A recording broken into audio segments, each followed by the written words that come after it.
Rupert, how are you and what have you been up to lately?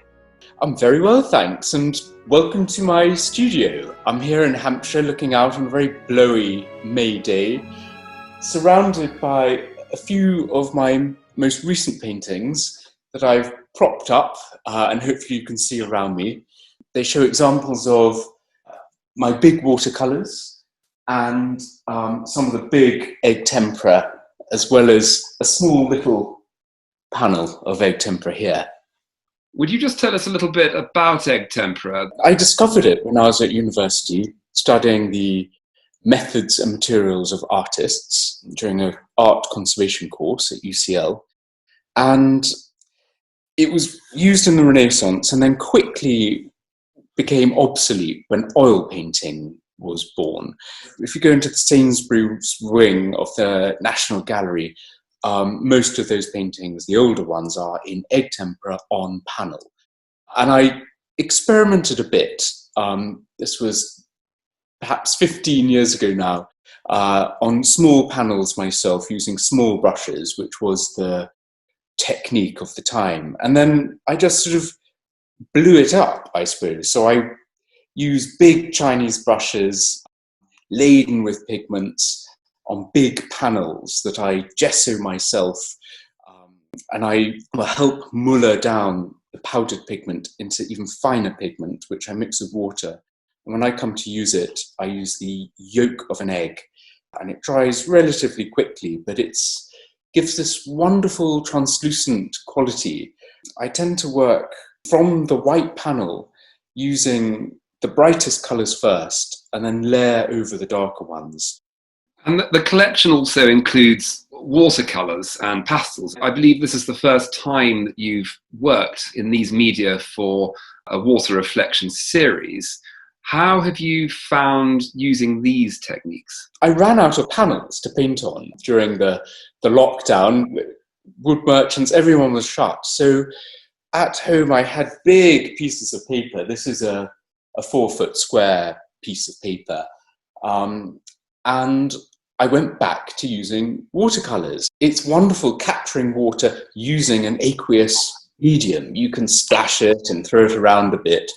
Well, this one behind me uses pastel and watercolor in the same piece. So you can get quite defined marks as well as that lovely watery tonal quality that watercolors can give you. It's been quite interesting using this different medium to explore different ideas, but still trying to capture water and light, shadow, undercurrents, ripples, and texture. The paintings clearly depict different locations, different seasons, hours of the day. How do you select a view? I walk a lot. I've got a great passion for walking.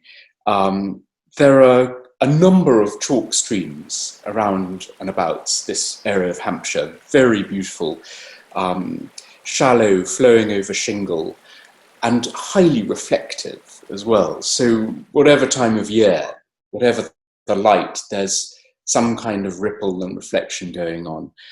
I think most of the paintings that I've recently been working on have been from memory.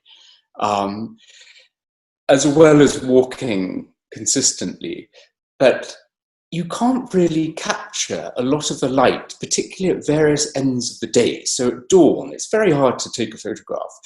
At dusk, the light fades to such a kind of low level that a camera doesn't really do it justice. You have to remember the atmosphere of a place and take it in and try and translate it back into the studio. I also spend quite a lot of time in London and walk up and down the Thames. And so more and more the paintings are influenced by the Thames and city lights within water, which is quite different again because you get maybe one bright point of light which is cast down through the water, and as it comes towards you it sort of gets bigger somehow. Particularly, there's a project at the moment in London where they're lighting the undercroft of bridges. The light on the water that produces is rather remarkable.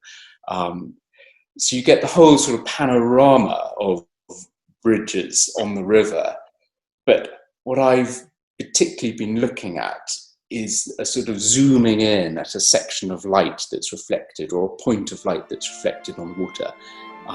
So I'm going to move my watercolour and replace it with an egg tempera so I can sort of stand up and talk about it.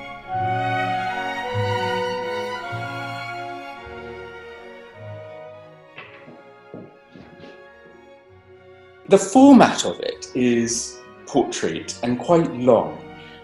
I really value that sort of length you get, because the light starts small and sort of shimmers, and as it gets towards you, it gets bigger, and you can use bigger brush strokes and add more texture. And to me, cast light is all about texture as well as colour. I was joining my father on a fishing trip on the Test near Stockbridge. There was one spot that I was looking at, and almost obsessively looking at and sketching during the course of a day. And it had dark and light sort of thrown within it. And I wasn't sure if these shadows were caused by rocks under the water or the reflection of leaves above. And I decided actually it was an abstraction of them both. And so, yes, this is Stockbridge and the River Test. A wonderful river. Well, Rupert, thank you for joining me this way. And we're very excited to be hosting this new exhibition of your works online. And naturally, when the time eventually comes, these pictures will be available to view in our gallery in Ebury Street, London. I'm much looking forward to it and to meeting you again. Good to talk, Rupert, and keep well. Yeah, many thanks.